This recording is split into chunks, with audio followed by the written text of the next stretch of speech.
د پاکستان طلب نام ولی یک تلویزیون د 12 بجو خبري ټولګه ته اخر اخلاص نن دوشنبه د تلیا میزان 14مه چې د اکتوبر میاشتې شپږمې نیټې سره برابر ده. په پیل کې د مهمو خبرونو سره ټکی.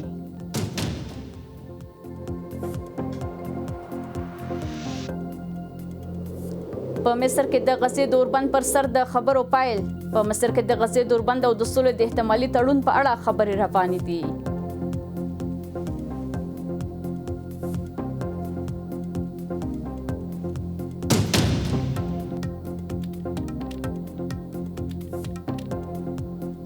په کندهار کې د هېواد د ټولو والیانو ولسوالانو درې ورځنی سیمینار. د اسلامي امارت ویاند وایي چې په کندهار کې د هېواد په کچه د ټولو والیانو ولسوالانو لپاره درې ورځنی سیمینار پیل شوی دی.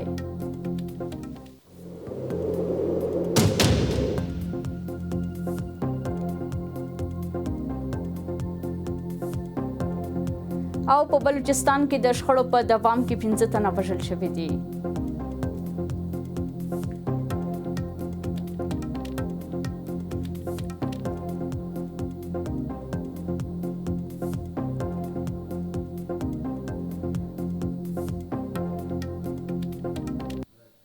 اوس هم بشپړ خبرونه. د اسلامي امارت ویاند ذبیح الله مجاهد وایي چې په کندهار کې د هېواد په کچه د ټولو والیانو او ولسوالانو لپاره درې ورځنی سیمینار پیل شوی دی. مجاهد په خپله ایکس پاڼه کې لیکلي چې د دې سیمینار موخه د چارواکو د کاري استقامتونو روښانه کول، د قوانینو ښه تطبیق او له خلکو سره د ښه چلند د ارزښت په اړه د پوهاوي زیاتول دي.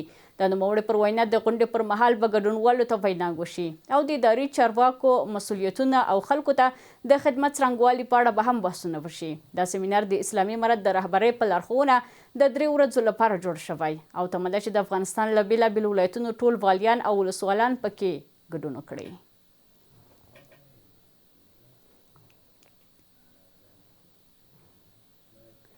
په مصر کې د غزې د اوربند او د سولې د احتمالي تړون په اړه خبرې روانې دي. راپورونه له مخې په دې خبرو کې به د اسرائیلي بندیانو خوشي کېدل، له غزې د اسرائیلي ځواکونو وتل او د غزې پر بیا رغونه بحث وشي.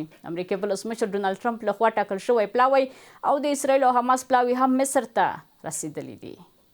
نن په مصر کې د غزې د اوربند او د احتمالي سولې تړون په اړه مهمې خبرې روانې دي چې پکې به د اسرائیلي بندیانو خوشي کېدو، د اسرائیلي ځواکونو د وتلو او د غزې د بیا رغونې پر موضوعاتو بحث وشي.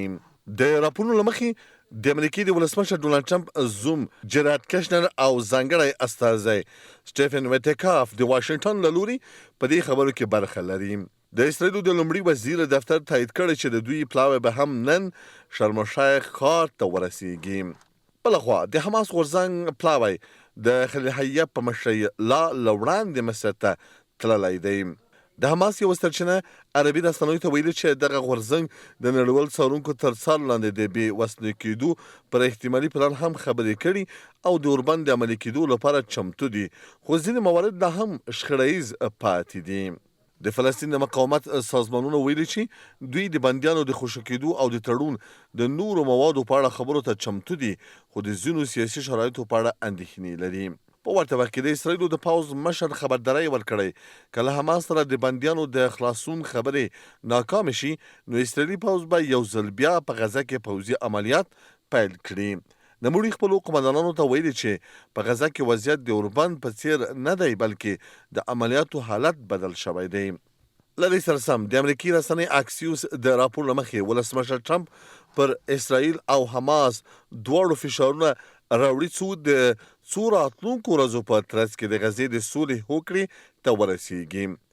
امریکایي چارواکو ویلي چې ټرمپ او د هغه ټیم هڅه کوي د دواړو لورو ترمنځ هوکړه له ځنډ پرته عملي شي. But the Hamas plan, I tell you, it's amazing. You're going to have... دا یوه غوره هوکړه ده هم د اسرائیلو لپاره او هم د عربي نړۍ لپاره. دوی دا مهال په خبرو بوخت دي. دا به څو ورځې وخت ونیسي، خو وضعیت ډېر ښه روان دی. د اکسیوس د راپور له مخې لا هم د دواړو خواو ترمنځ ځینې مهم اختلافات پاتې دي، په ځانګړي ډول د اسرائیلي ځواکونو د وتلو مهالویش او د فلسطیني بندیانو د نوملړ په اړه. د افغانستان د بهرنیو چارو وزارت وایي چې د دې وزارت وزیر مولوي امیر خان متقي د ترکمنستان د وزیرانو شورا له مرستیال او بهرنیو چارو وزیر رشید مددوف سره په ټلیفوني خبرو کې د دواړو هیوادونو د سیاسي او اقتصادي اړیکو پر پراختیا خبرې کړې دي. د وزارت په خپره شوې خبرپاڼه کې راغلي دواړو لوریو د ټاپي پروژې اوسنی بهیر مثبت ارزولی او په بېلابېلو برخو کې د همکاریو پر پراختیا ټینګار کړی دی. سرچینې زیاتوي چې دواړه هیوادونه د دوه اړخیزو اړیکو د لا پیاوړتیا لپاره د منظمو ناستو او مشورو پر دوام هم هوکړه کړې ده. ټاپي پروژه چې د ترکمنستان له لارې افغانستان، پاکستان او هند ته د طبیعي ګازو د لیږد لپاره طرحه شوې د سیمې یو له سترو اقتصادي پروژو ګڼل کیږي.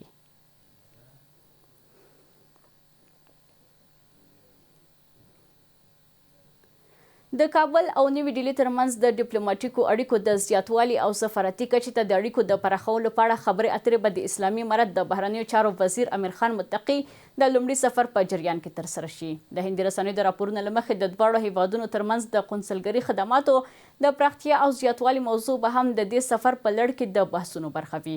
دا د اسلامي امارت له واکمنېدو راهیسې په دې کچه د یو لوړپوړي افغان چارواکي لومړی رسمي سفر دی. سیاسي چلن دا سفر د دواړو هیوادونو ترمنځ د اړیکو د عادي کولو او د سیمه ییزو اړیکو د بیا ژوندي کولو پر لور یو مهم ګام ګڼي. د هند او افغانستان ترمنځ د ډیپلوماټیکو اړیکو د پراختیا او پیاوړتیا لپاره هڅې. د هندي رسنیو د راپورونو له مخې د افغانستان د بهرنیو چارو وزیر امیر خان متقي به هند ته د خپل سفر په ترڅ کې له هندي چارواکو سره د دواړو هیوادونو د سفارتونو د پرانیستلو فعالیتونو د بیا پیلولو کچې ته د ډیپلوماټیکو اړیکو د زیاتولو په اړه خبرې وکړي. هندي رسنیو راپور ورکړی چې په دې سفر کې به د افغانستان او هند ترمنځ د قونسلګرۍ خدماتو د پراختیا او ښه والي په اړه هم خبرې اترې وشي. د راپورونو له مخې ښاغلی امیر خان متقي به د اکتوبر له 9 تر 14 پورې په هند کې وي او ټاکل شوی چې له خپل هندي سیال اس جي شنکر او همدارنګه د هند د ملي امنیت سلاکار سره وګوري. د سیاسي چارو شنونکو له دې سفره هرکلی کړی او ویلي دي چې د نړۍ له هیوادونو سره د افغانستان د اړیکو پراخول یو اخیستمن ګام دی.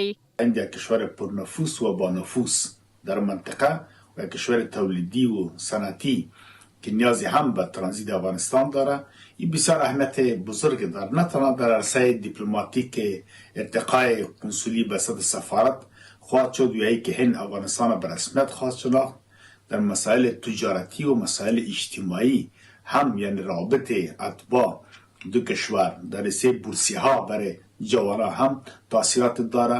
از این سفرها و از این رفت آمدهای سران امارت اسلامی افغانستان با کشورهای همسایه و منطقه و دور نزدیک که در اون منافع ملی کشور ما، منافع ملی مردم مسلمان و مظلوم پابرهنه و شکم گرسنه ما متصور باشند جدا استقبال میکنیم. دا په داس حال کې ده چې د مسکو فارمټ غونډه هم په راتلونکو ورځو کې ټاکل شوې ده او امیر خان متقي به د لومړي ځل لپاره په رسمي ډول د اسلامي امارت په استازیتوب پکې ګډون وکړي.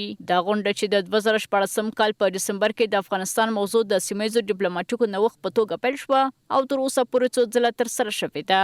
د مسکو په تیرو غونډو کې افغانستان د میلمه په توګه ګډون کړی و. د کډوالو او راستنیدونکو چارو وزارت په تیره اونۍ کې له ایران، پاکستان او ترکیې له 80,000 زیاتو افغان کډوالو د راستنیدو خبر ورکړی دی. د وزارت ویاند عبدالمطلب حقانی د افغان کډوالو جبري ایستل د ټولو اسلامي او نړیوالو اصولو خلاف بللي او له کوربه هیوادونو یې غوښتي چې د کډوالو د ایستلو په پروسه کې له زغمه کار واخلي. په ورته وخت کې ایراني رسنیو راپور ورکړی چې سږ کال 80 سلنه غیر قانوني افغان کډوال د دوغارون له لارې افغانستان ته راستنه شوي دي. د ژمي موسم په رانږدې کېدو سره له ګاونډیو هیوادونو د افغان کډوالو د ایستلو لړۍ دوام لري چې راستنیدونکو ته د مناسبو خدماتو د برابرولو په اړه یې اندېښنې راپورته کړي دي. د کډوالو او راستنیدونکو چارو وزارت ویلي چې په تېره یوه اونۍ کې له ایران، پاکستان او ترکیې 80,803 افغان کډوال په خپله خوښه او په زوره هیواد ته راستنه شوي دي. د دې وزارت ویاند عبدالمطلب حقانی ویلي چې 1,850 کډوال له ایران، 48,955 له پاکستان او 190 له ترکیې هیواد ته راستنه شوي دي. په تیره یوه هفته کې له ایران، پاکستان او ترکیې هیوادونو څخه په خپله خوښه او اجباري ډول 80,803 تنه مهاجرین هیواد ته راستنه شوي چې 11,851 تنه له ایران راغلي، 48,956 تنه له پاکستان راغلي او 190 تنه له ترکیې څخه راغلي دي.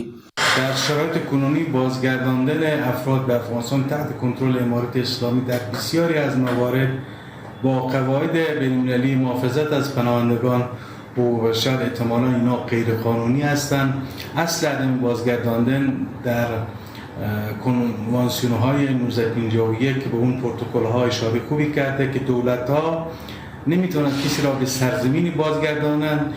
د غرض ایرانی رسنیو راپور ورکړی چې سکل د خراسان رضوي ولایت کې مشت نږدې 80 سلنه غیر قانوني افغانان د دوغارون سرحدي لارې افغانستان ته راستنه شوي دي. ایرنا د خراسان د مرستیال والی رضوي له قوله ویلي چې 90 سلنه کډوال په خپل خوخه هېواد ته دننه شوي او 10 سلنه د ایرانی پولیسو لخوا نیول شوي او شړل شوي دي. د خراسان مرستیال والی زیاته کړه چې د افغان کډوالو استل دوام لري.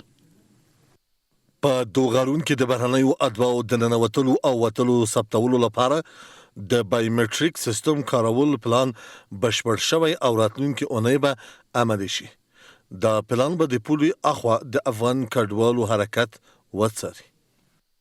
اخراج بی‌رویه و گسترده مهاجران و پناهجویان افغانستانی از کشورهای مختلف و بخصوص ایران و پاکستان بدون تردید سیستم اقتصادی افغانستان را تحت فشار قرار خواهد داد و همینطور بحث نبود مسکن یکی از جدی‌ترین مشکلات در کشور هست. خو د بلجیم د پناه غوښتنې او کډوالۍ فدرالي وزیر اعلان کړی چې نوموړی غواړي اسلامي مرسته سره د هغو پناه غوښتونکو د بیرته ستنېدو په اړه کار وکړي چې جرمونه یې کړي دي یا په هېواد کې په غیر قانوني توګه پاتې دي. نوموړي همدارس ټینګار کړی چې هغه بل اروپایي اتحادیه هم وغواړي چې په دې برخه کې ورسره مرسته وکړي.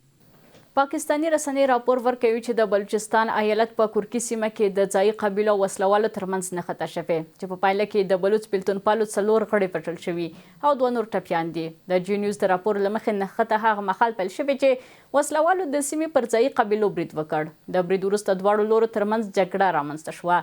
د راپورونو پر بنسټ په دې پیښه کې د کورکي سیمې یو عام وګړی هم وژل شوی او بل ټپي شوی دی.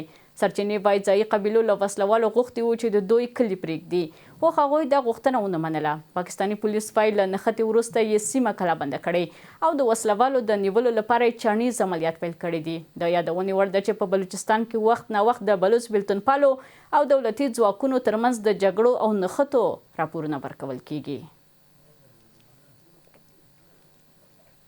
د افغان سولې لپاره د امریکا پخوانی ځانګړي استازي زلمی خلیلزاد د پاکستان پخوانی لومړي وزیر عمران خان ته د هغه د 83 کلیزې مبارکي ویلې او له نوموړي یو ځل بیا خپل ملاتړ څرګند کړی دی. خلیلزاد په خپل ایکس پاڼه کې لیکلي چې که څه هم دا د خوښۍ شیبه نه ده خو میلیونونه کسان د عمران خان وطنپالنه، صداقت او د ولس د خدمت هڅې ستایي. نوموړي زیاته کړې عمران خان په ناحقه بندي شوی او ورسره د سیمه ییزې ادارې لخوا ناوړه چلند کیږي خو له دې سره باید په یاد ولري چې د خلکو ملاتړ ورسره دی. خلیلزاد هیله څرګنده کړې چې عمران خان ژر تر ژره آزاد شي.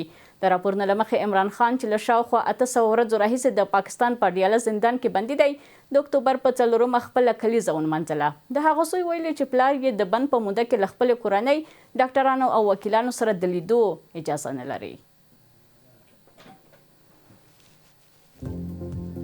له تاسو خپل ټولو همکارانو نه په مننې سره زموږ د 12 بجو خبري ټولګه پر همدې ځای پای ته رسیږي. تر بیا ښه وخت ولرئ.